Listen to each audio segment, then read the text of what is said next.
I guess I was cooking too doggone good. I was cooking too good.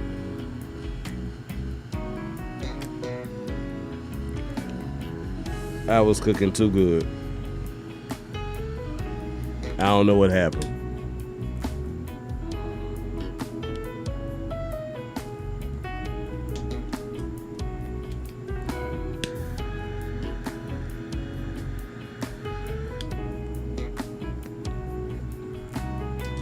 B-Bird, salute, man. I don't know if you were in the chat prior to, but we were about 55 minutes into this thing, and just was laying out a presentation on things that the Dallas Cowboys can do to be fireproof in the 2024-2025 NFL season. And so I was bringing up the point. Y'all come on back in.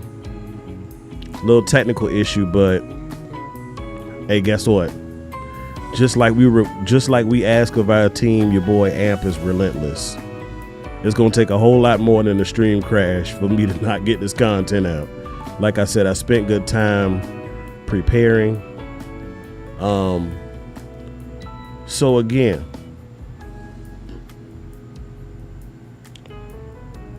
individuals will tell you, "Oh, appreciate it, B-Bird. Appreciate you, man. Thank you, sir." So individuals will tell you that this is a passing league, right? But like we all know, when it comes down to playoffs, crunch time is two things that travel well, and that's defense and a good solid run game. And so as we were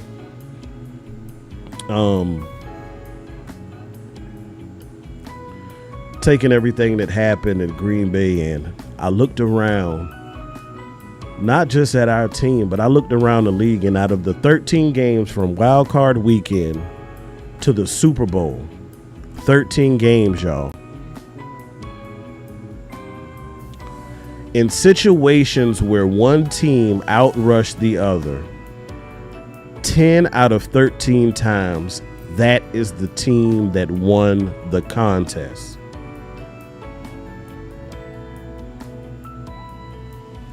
Not the team that outpassed the other team. The team that outrushed their competition 10 out of 13 times, to include the Super Bowl, won the game. Look, I hate to bore y'all with stats, but I'm going to run it down. Starting off at Wild Card Weekend. You had the Rams versus the Lions. Lions squeaked out with that one, and they won by a score of 24-23.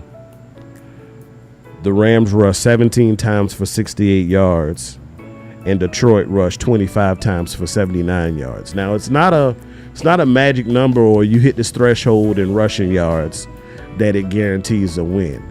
It's just if you outrushed your opponent. You didn't even have to win the time of possession. But in times where you outrushed your opponent 10 out of 13 times, you won the game. And that's another great stat, B-Bird. 300-yard passes only won 2 games in the playoffs. That further proves the point. You know, we want to be flashy. I get it. It's sexy. You know, sometimes it can be a quick strike, you know, depending on the pass, or, you know, yards after catch or whatever, breaking and tackle, etc. I get it. It looks good. You love to see that ball spiral in the air and that receiver reach out and bring it into their grasp and run in the end zone for a touchdown. But I am here to tell you that the proof is in the pudding, y'all. And the pudding says that teams who are able, and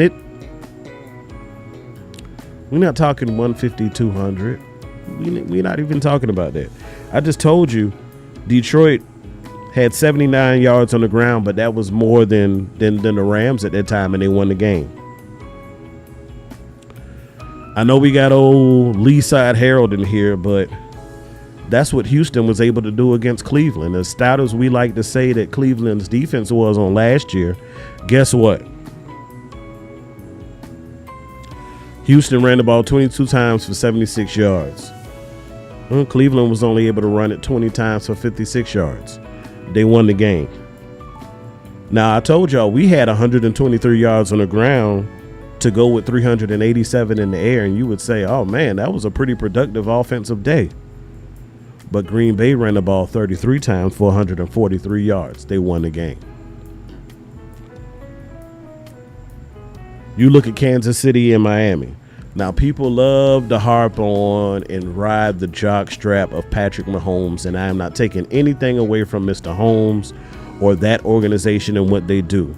But they do something that is very special and is very complimentary to their quarterback, and that is they have a commitment to running the football.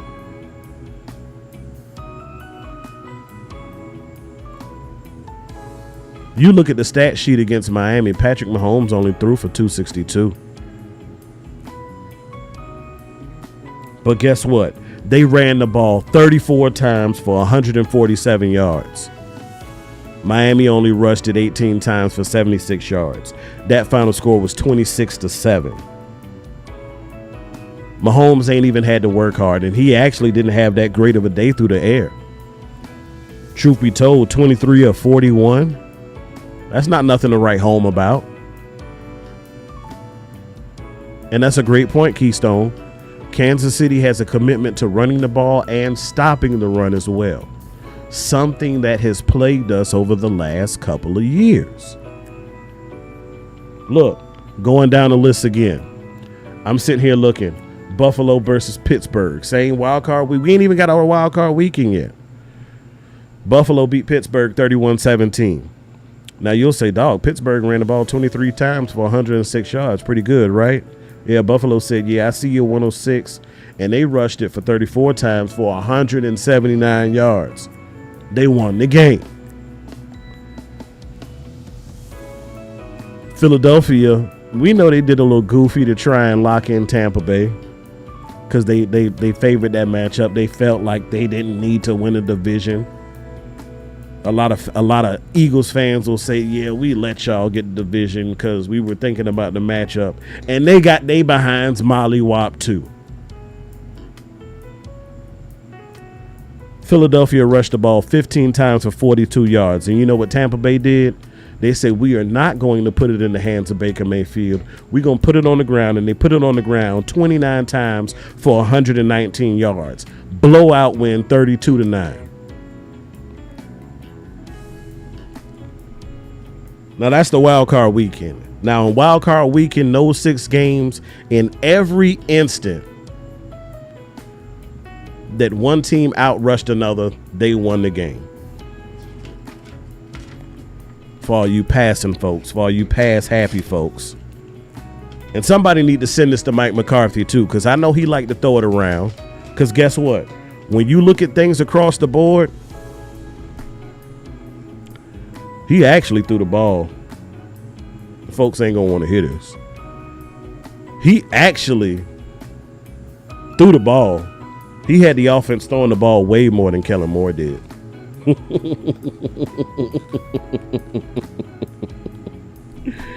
You don't believe me? You don't believe me? There it is. I told y'all I did some homework. If you look at the top of the screen, now 2022-2023 was Kellen Moore's last season as offensive coordinator.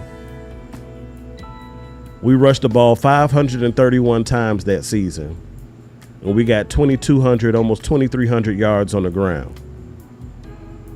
Now, Mike McCarthy, he was bold and made statements about what? Running the ball more, right? But look to the right. Look to the right of that for the 2023-2024 season. You see rushing attempts went way down. Way down. And yards did as well. Now, that also included the departure of Ezekiel Elliott. who y'all don't want to give credit to, but we ain't here to talk about that neither. Now you look, pass completions went up. Pass attempts went up. And actually time of possession even went up. Pass yards went up.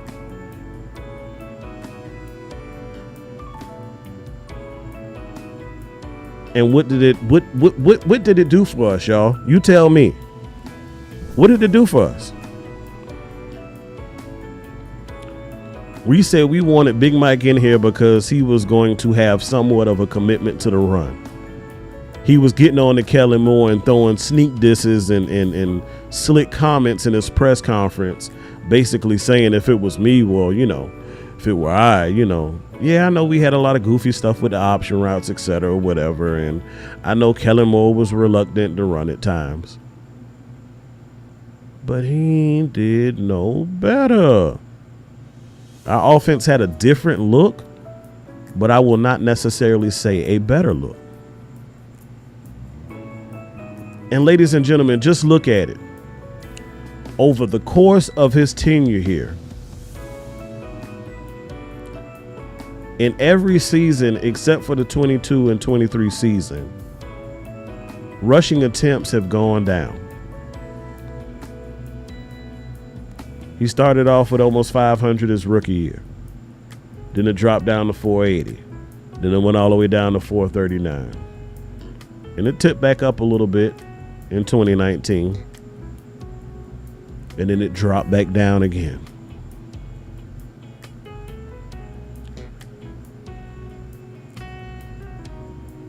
Ladies and gentlemen, I hope you are seeing what I am seeing. Now, there are a lot of individuals who will make arguments about Dak's best playoff game performance. And truth be told, for me, one of his greatest performances is a situation to where he had the most help. And when I say help, I'm not saying that the individual needs a crutch. I'm not saying that he's not a capable quarterback. I'm not saying he's an incompetent quarterback. But what I am saying is that he needs some assistance. I mentioned this earlier, that Dak Prescott has a great attitude that I love about him, and it's a him against the world type deal.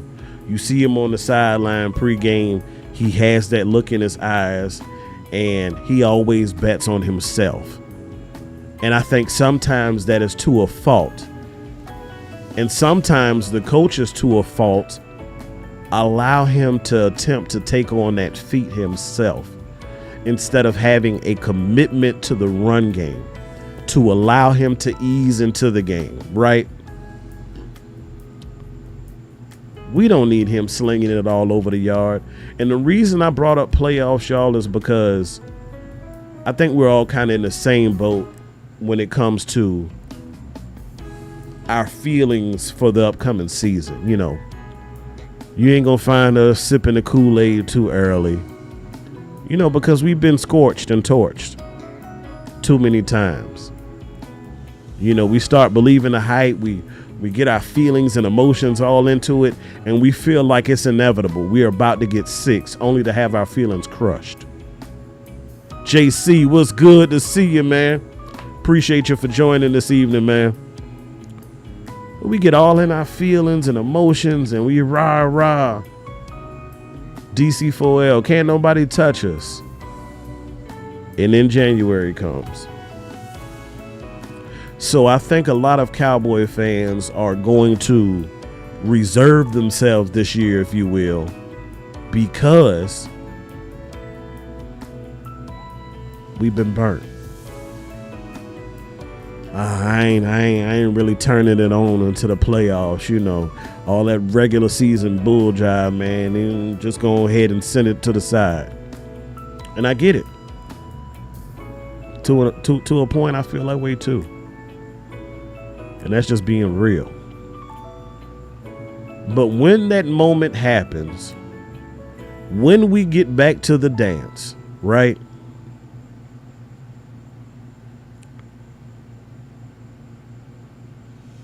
You're going against great coordinators. You're playing against teams that have just as much talent as you do. And when that game starts and pops off, because we've had some slow starts over the last couple of years, a great way to minimize the anxiety level of your franchise quarterback and your offense, to establish some rhythm, to get into a flow, a certain level of comfortableness, it would behoove Jerry, Steven, Mike, Dak to lean on and establish a commitment to the run game. As B-Bird put in the chat, only 2 quarterbacks that threw for over 300 in the game in this past playoff actually won the game. So for those of you who say Dak can't put a team on his back, you damn right. But he shouldn't have to. Ladies and gentlemen, that's the presentation. I appreciate y'all for your time. I appreciate y'all for sticking it out with me. I appreciate you for riding through the glitches of the social media and coming back and sitting in as we dove into this conversation. But I just want to let y'all know I truly appreciate y'all. Definitely a work in progress. Look, I have appreciated being a fan of the content creators for so long, and you take these things for granted just when you see somebody present to you a show. And I just want to tell y'all, it takes a lot. Like, I spent time last night sitting and looking at these stats and going game by game to see and etch out everything. Even on the technical side, there's stuff that y'all don't see that it takes a lot. So anytime that you find yourself in somebody's chat or looking at another stream of video, do them a solid. Even if you do not agree with what you are seeing and hearing from them, still hit the like button. Still share it, because you want to acknowledge that individual for their effort. This ain't something that you can kind of just jump out of bed. Yeah, I could jump out of bed and talk Cowboys, but I start talking and rambling, y'all ain't gonna stick around too long. Cause like me, you're gonna want some substance. You want it to stick to your ribs, you know. We ain't snacking on no tater chips over here. We're getting fed. Ladies and gentlemen, that has been my time as I end every stream. Good, better, best. Never let it rest until your good becomes your better and your better becomes your best. Until next time, Cowboys Nation, y'all be